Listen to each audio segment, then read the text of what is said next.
గోవుల మృతిపై చంద్రబాబు వ్యాఖ్యలకు భూమన కౌంటర్ ఇచ్చారు. గోవుల మృతిపై చేసిన వ్యాఖ్యలకు కట్టుబడి ఉన్నారన్నారు. తాను చెప్పింది అబద్ధమైతే ఎలాంటి విచారణకైనా సిద్ధమన్నారు. ఎట్టకేలకు టీటీడీ ఈవో చైర్మన్ నిజాన్ని ఒప్పుకున్నారని, వెంటనే ఈవోను సస్పెండ్ చేసి చైర్మన్ను తొలగించాలని డిమాండ్ చేశారు భూమన కరుణాకర్ రెడ్డి. ఈవో శ్యామలరావు గారు 43 ఆవులు చనిపోయాయి అని ప్రకటన చేసినందుకు, మీ చైర్మన్ బిఆర్ నాయుడు గారు 22 ఆవులు చనిపోయినాయని ప్రకటన చేసినందుకు శ్యామలరావు గారిని సస్పెండ్ చేయటము, బిఆర్ నాయుడు గారిని తొలగించటము రెండు జరగాల. మీరేమో ఒక్క ఆవు కూడా చనిపోలేదు అని మీరు చెప్పినారు. మీరు చెప్పి అంతా కలిపితే 2-3 గంటలు కూడా కాలేదు.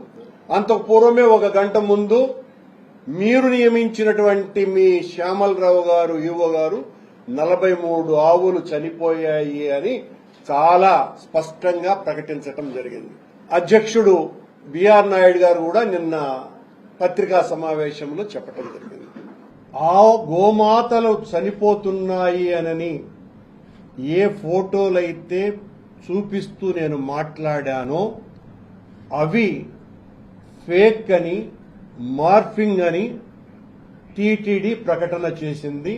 దానితో పాటు తెలుగుదేశం పార్టీ పెద్ద ఎత్తున సోషల్ మీడియాలో వైరల్ చేసింది. నేను చూపించినటువంటివి ఒక్కటంటే ఒక్కటి కూడా మార్ఫింగ్ కాదని, ఆ గోవులన్నీ కూడా శ్రీ వెంకటేశ్వర గోశాలలో చనిపోయినటువంటివే, అక్కడ తీసిన ఫోటోలేనని కట్టుబడి ఉన్నా, భగవంతుని మీద ప్రమాణం చేస్తున్నా, నేను అలా చెప్తే మీరు నమ్మరు. కాబట్టి ఏ విచారణకైనా నేను సిద్ధం. లడ్డూ నాణ్యత విషయంలో మీరు మాట్లాడినటువంటి మాటలేంటి? కల్తీ జరగలేదని ఒకరోజు ముందు రోజు చెప్పారు. చంద్రబాబు గారికి భయపడిన తర్వాత కల్తీ జరిగిందని చెప్పినారు. ఒకసారి వెజిటబుల్ ఆయిల్స్ కలిసినాయి అని చెప్పినారు. మరొకసారి చంద్రబాబు గారికి తానా అంటే తందానా అని పలికినారు. అయినా మీరు రిజెక్ట్ చేసినటువంటి ఆ నెయ్యి వాడక ఆ లడ్డూ తయారీకి వాడలేదు కదా. వాడకుండా రిజెక్ట్ చేసినటువంటి వాటిలతో కల్తీ నెయ్యితో లడ్డు తయారు చేసినారని ఒక ఈవోగా మీరు ఎలా ఆరోపణ చేయగలరు? ఈ విజిలెన్స్ ను ఆదేశించింది ఎవరు? రిపోర్ట్లు ఇవ్వమని చెప్పి, అక్కడ ఎంక్వైరీ చేయమని చెప్పి ఆదేశించింది ఎవరు? మా ప్రభుత్వం కదా.